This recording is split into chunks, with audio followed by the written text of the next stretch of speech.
The Great Escape. I'm author CJ Peterson, and my co-host over there is author Michael Scott Clifton. Welcome to season 5, episode 1. Yes, we are back. It's been a while, I know. So give me just a quick second while I'll put our links over there in the chat. I know we've got some things going on technically wise. It will not let me share any links. So we're currently on just my Facebook page. I don't know why. I can't answer that question. So I don't know why we're on our YouTubes and we're on our Facebooks. So not sure why. I can't answer that question for you. Can't answer that. But today we are starting off our season 5. We're back. We're doing good. We're at least live. So we're starting off our season a little bit on the slow, which is good because we're kind of working out a few bugs. We had to take a slight break due to my health issues, and we'll be talking about that more next week when we interview me. We decided to interview us to kind of get you guys back on track with where we are. So today we're going to starting off with interviewing my co-host over here, author Michael Scott Clifton. Mike, how have you been during our little hiatus? Well, kept busy. We've actually crossed paths at some Comic-Cons, and usually during the year, Melanie and I, we go to a number of book events, and I've got a new book published since last Book World, and working on about a third of the way through the next book, which I hope to have released sometime in late spring or early summer. So we've been pretty busy, and we have 4.5-year-old grandson that lives in Longview, not far from here. So we try to keep up with our family, and but the writing journey has continued, and I'm glad that we're back in Book World, back in the saddle, so to speak. There's so many things about writing and publishing and authors that we have learned down through the years, things to do, things not to do. I'm anxious for us to get back into that and talking about topics in terms of writing, and of course things that we ourselves are going to be looking forward to doing as well in the future. Awesome. So have you had any books come out? Yes. So when we had last doing the podcast, the Book World podcast, I just had released Pringle Prawn, and it's been a very successful book for me. It's sold a lot, probably the best-selling book I've had in the period of time that it's been published. I've had other books that have sold more, but they've all actually been, they've been available for a lot longer. And then the latest book is called Book World. I'm stuck in Book World. The latest book is called The Endgame, and The Endgame is kind of a departure from the kind of books I normally write, because I normally write in the science fiction, fantasy, magical adventure arena and genres. But Sports World is, there I go again, Book World. The Endgame is actually a sports romance.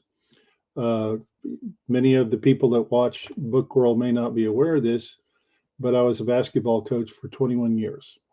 And before I got into administration as a public educator. And so it's actually, it's the sport is basketball. It has a lot of basketball action in it. And I was fortunate to have all those years, as a basketball coach, I've seen lots of basketball, of course, since then. And it's a really good story. And of course, it's a romance, because there is a main character and the female character that he falls in love with. And of course, there are problems and there's issues to overcome both on the basketball court and in their relationship. So, and it's been one of my most highly reviewed books so far. It has really been, it's really been received well. I'm very proud of the reviews that I've gotten on The Endgame. And I've had people tell me that people that I didn't even know that have contacted said it's probably the best sports action book they've ever read, and the romance part is something that they were kind of surprised that I could actually write into that and do a pretty good job at it as well. So, in terms of backhanded compliments, I'll take that as well. So, We have a few people saying hi. Hi, Karen. Hi, Ali Rez. Nice to see you guys are joining us. So do you have any books in the future that are going to be coming out? so currently I'm working on a book called The New Year's Man. And The New Year's Man is about a very successful lawyer who is very career driven. And his career and his climbing up the legal ladder to be a partner at a major law firm is what he's focused on. Furthermore, he doesn't believe in love. He doesn't believe that love is actually real. He doesn't believe that people actually fall in love. He's very cynical in that regard. So what he does is every year he finds a girl, starts dating her, gets her to fall in love with him. And then at the stroke of midnight on New Year's, he dumps her and tells her, "I don't believe in love. I think it's time we go our separate ways. Have a good life." Now he's done this so many times that he's anticipated the young lady that he is cruelly separated from, to the point where he knows what her reaction is going to be. So he actually goes to this sumptuous New Year's Eve meal as if he was going to pop her the question, "Hey, let's get married." Instead drops the bomb, "Hey, we need to break up. I think we need to move on." And so he has a suit that he's actually had Scotch guarded so that when wine or the drink is thrown on him, it just dribbles off and he doesn't have to have it cleaned. So in terms of cynicism, there'd be few characters that are as cynical as he is. And then, of course, he starts over. He finds another young lady to fall in love with him. But on this time around, his fairy godmother decides to intervene because she's had enough, and she decides to teach him a lesson. And that is the story of the New Year's Man. Mm-hmm. So that what follows is how she manages to do that. Can he fall in love? That sort of thing. So it would be a urban fantasy novel if you had to classify it generally. Gotcha. Now, for those who aren't familiar with the books, what books do you already have out? So I've published 9 books. Mm-hmm. And my first book was called The Treasure Hunt Club. And The Treasure Hunt Club is very much in vein with The Goonies, National Treasure. If you've seen any of the Indiana Jones movies, those are all movies. Many of them, I think they're all based on books, actually, that are what we would call magical adventure, where you have contemporary characters in a contemporary setting, but you have a magical object that drives the story. And in the Treasure Hunt Club, it's a magical book called the Book of Lost Treasures, which can find anything that's ever been lost, anything. But the book has rules, and the main character in the Treasure Hunt Club decides to use the book like a treasure map to get rich quick, with not so great consequences. Very much a be careful what you ask for scenario. The Janus Witch was my second book. It would be considered a paranormal romance or thriller. Before you jump into that, didn't that win an award? The Treasure Hunt Club? No, Janus Witch. The Janus Witch, let me see. The Janus Witch has won, they've all gotten the reader's favorite 5-star review. And I don't think the Treasure Hunt Club has, but I'm pretty sure the Janus Witch has. Yeah, all of my books have been reviewed by reader's favorite, which is one of the maybe the largest online reader forum, and they've all gotten 5-star ratings. The awards I've won, the Edison Jones won a National Feathered Quill Award, which is I think it's based in Massachusetts, or it's in Boston, Massachusetts, and then Pringle Prawn won a honorable mention award for the reader's favorite, which is it's national or maybe international. I'm not sure, and so to just be in the top 3 or 4 was uh, quite an honor for me because I don't know, there's had to be thousands and thousands and thousands of people that authors that had submitted books for review.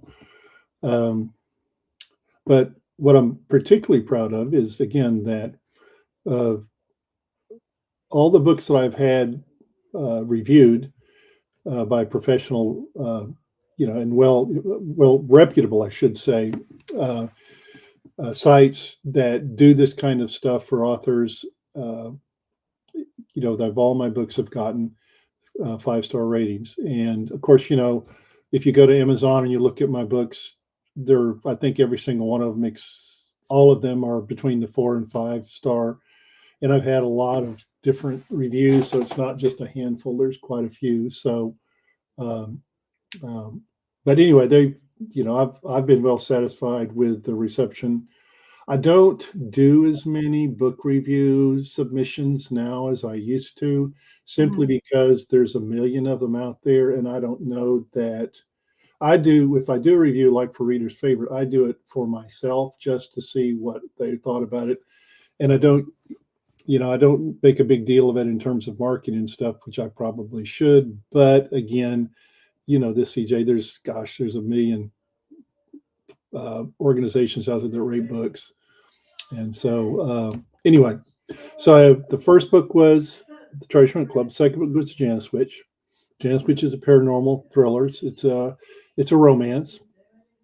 And the synopsis of it is what happens if you take a medieval vicious witch, have her slingshot through time to present day East Texas, but she loses. But in the process of traveling through time to East Texas, she suffers complete amnesia, and when she recovers, she doesn't know that she is or ever was a witch.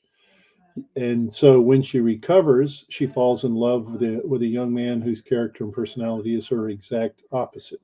He's kind and compassionate, and she falls in love with him. So what happens from that point forward?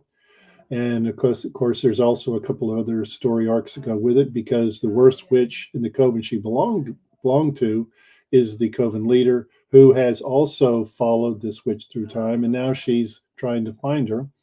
And then finally, a group of witch hunters whose hatred for the witches runs so deep and so hot that they risk their lives to follow them through this out of control portal, which slingshot them through time, and now they're back on the hunt again with the intent of killing all of these witches. And then let's see, my next book was Edison Jones. Edison Jones is a YA novel. It's interestingly enough, I've sold more Edison Jones book to adults than I have kids YA, because Edison is a seventh grader, 12-year-old seventh grader. He's a genius inventor, and he has invented an anti-gravity magnet from which he develops an anti-gravity elevator, which makes the use of rockets to place payloads into space obsolete. Well, of course, there are the usual bad guys that would like to steal the invention and use it for their own benefit. And also, it's a story about overcoming adversity, because Edison has been paralyzed from the waist down since he was age 5, but he's used his mind and his inventions to pretty much do what he would have done with or without the use of his legs. So it's very much a science-based book. I based it on a book series that's been out of print for many, many years. And that book series is called Tom Swift. Tom Swift, like Edison, was a genius inventor, and the cool things he invented, it formed the basis for the scientific adventures that he went on, similar to what with Edison Jones.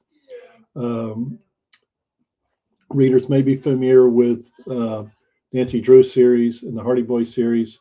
Same company, Doubleday, published the Tom Swift series as well, although it's been out of print for about 40 years now.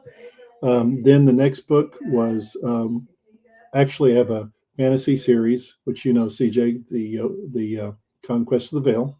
One of my favorite series. And it has 4 books. The first book is The Open Portal. The second book is Escape from Wheel. The third book, A Witch's Brew. And the fourth and last book is Cavern of the Veil Queen.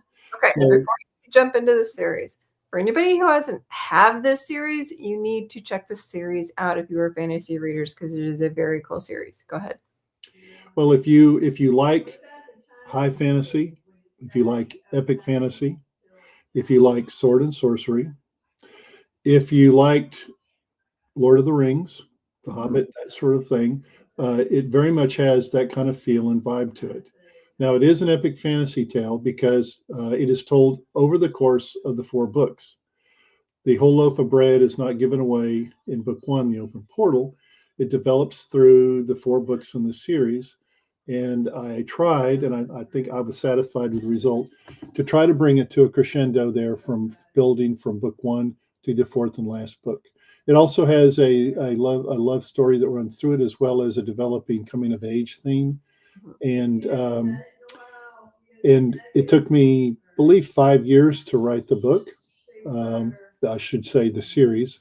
And so it also is a little bit unique in terms of a lot of fantasy series nowadays, because in the fantasy series, Conquest of the Veil, each of the 4 books has 7 or 8 professional illustrations. These were not done in sort of a graphic novel kind of way. They were done to sort of enhance and give some flavor and an imagery to what you were reading. And then it also has a story arch, which begins each of the 4 books in the series. A story arch is what they used to do in medieval times.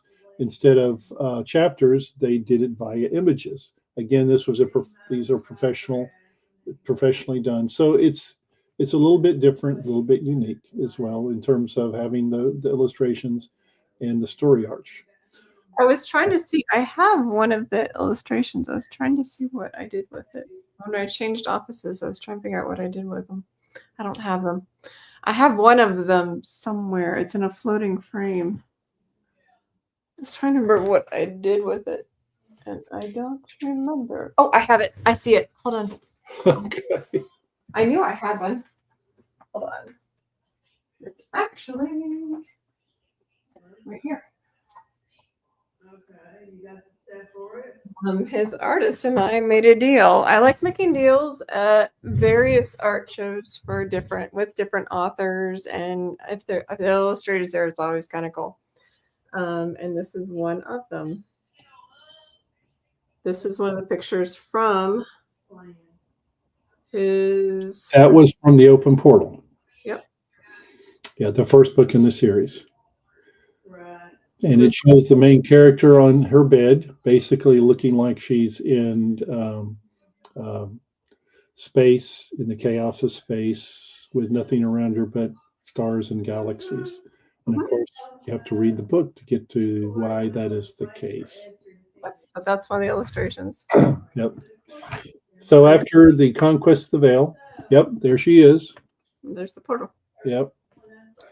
After the Conquest of the Veil, I wrote, let's see, it was Pringle Prawn. That was it. And Pringle Prawn is humorous. Imagine what would happen. The main character buys an old house, and he's very much doing all of the things he does from the house to his career to try to impress his girlfriend, which he would like to marry. She has a father that is very successful, and he wants the main character to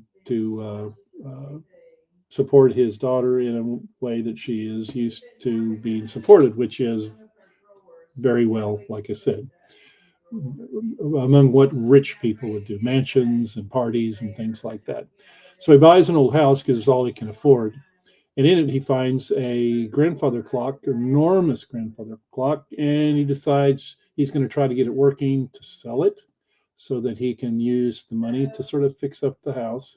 But when he opens the cabinet that of the grandfather clock, which has the weights and the pulleys and the chains, that you use to get a grandfather clock to work. Rather than those, he finds a set of stairs leading down. And of course, curiosity gets the better of him. He goes down the stairs and he drops into the world of Pringle. Pringle is a 6-inch forest prawn who is very mischievous, and she saves his life and she helps him get back to his world, which is our world. But she decides to tag along. And unbeknownst to the main character, when he finally discovers that she has followed him back, it's too late for her to go back. And so she zooms around in his life with her pouch full of magical fairy dust, causing complete chaos. And as she stays in his world, which again is our world, the longer she stays, the larger she starts to grow, because the less she is of her world, which is a magical world. And as she grows larger, so does her feelings for the main character. Mm-hmm. And again, the end game is the latest book. It's a sports romance. Is very much an action. I've like I said, the feedback I've gotten on it is probably the best I've gotten on any of the books that I've written. And while I appreciate that. I think it has to do with the fact, as you well know, CJ, once you start your first book, maybe your best story, but it's always going to be something that if you could have rewritten it 10 years later after you've published 15, 20 books, it might be, it will be more polished. And so I think what's happened. I've written my first book and it was extremely painful to do. I don't recommend 10 out of 10, but yeah, if you're going to do it, it's going to be very painful to do. And I thought, so people ask me and I'm sure they've asked you the same thing. At these book shows, book events, Comic Cons that we go to, I get asked at least once, if not more times, what's your favorite book? That's like asking your favorite child. I never answer that question. And that's what I think. Favorite cover or two, but I don't have a favorite book. I have a character that's most like me, but I don't have an actual favorite book. Do you? Well, no, and of course I give him the same response you did. It's like, hey, I've got 4 kids. Which one's my favorite? It's like, but what I usually tell them is my first book, being the first book, means you did it. Mm-hmm. You got started, you got it finished, you had it published. Without the first book, you can't have a second or a third or whatever. So the first book's always going to be special from the standpoint that it represents a milestone, an accomplishment of being able to do something. I still think it's nerve-wracking still every single time you publish a book. Mm-hmm. I mean, I still think it's one of the best stories I've written. Mm-hmm. But am I a more polished writer now, author? Well, yeah. So you may find a few LYs, adverbs, passive tense that you probably wouldn't find in some of my later books, but I don't think it detracts from the story. And like I said, I give credit to all of the books that I've written up to this point. People I run to, fellow authors like yourself and others, that I've had opportunity to be able to pick their brains and ask them, well, how they do things. And it's all helped to make me a better author. And I hope, and I'm sure you're the same way, that we're still not, we aren't finished. We're getting better. You're always better. So are you a planner or are you a pantser? Or are you a hybrid of the in-between? I'm a 101% pantser, just like you. Okay. Yep. Just like you. I can't, I don't think if I tried, I could sit down and do what planners do. And of course, they're not all the same, where you start to plot out your characters, the chapters, the storyline, and have it all in front of you like a blueprint. And then you just sort of connect the dots and go one right after another. When I rewrote the book, I had the entire book there, and it gave me hives. I cannot imagine having it planned out. That would just drive me crazy. We have about 5 minutes left. If you had any advice that you would give, because most of yours are fantasy, so we'll lean it toward fantasy. If you had advice for somebody who wanted to write fantasy, what would it be? Well, there are different kinds of fantasy. Mm-hmm. There's, and then there's subgenres of that: urban fantasy, paranormal, et cetera, et cetera. And you need to decide if you want to stay in one, do multiple. And I think also you need to, you have to have a really, really, really good imagination when you're writing fantasy. But you still have to write and develop believable characters. Mm-hmm. If you're a swashbuckling pirate, a evil witch, a magician of enormous power, they still have a personality. They still have, likes and dislikes. They still have strengths and weaknesses. And I think a mistake that some people that write in the fantasy genre is they get so caught up in the magical part of it, the fantasy part of it, they forget that the characters that they populate their world in still have to be characters that a reader can relate to and be sympathetic with, or not like an evil person, and an evil character or something like that. And weak characters are a killer for a good story, what should have been a good story. And so that's what I say. Don't forget, doesn't matter what genre, you still have to have strong characters, believable characters that you populate that story with. One thing you're good at too is sprinkling. Don't front load your story with information. Sprinkle it throughout, especially like in your Conquest of the Veil series. You spread it out. Someone asked, no, we are not a couple. I am married to my husband. He's married to his wife. We are definitely not a couple. Don't front load your story. Spread it out, especially when it comes to world building. Make sure you spread that out throughout your story. If you information dump in the front, you're going to lose your people. You have to have the hook in the beginning. So make sure to hook them in the story and then spread it out in the end. Thank you guys for joining us this week. Next week, I get to catch you up on me and what's been going on. Why did this hiatus happen?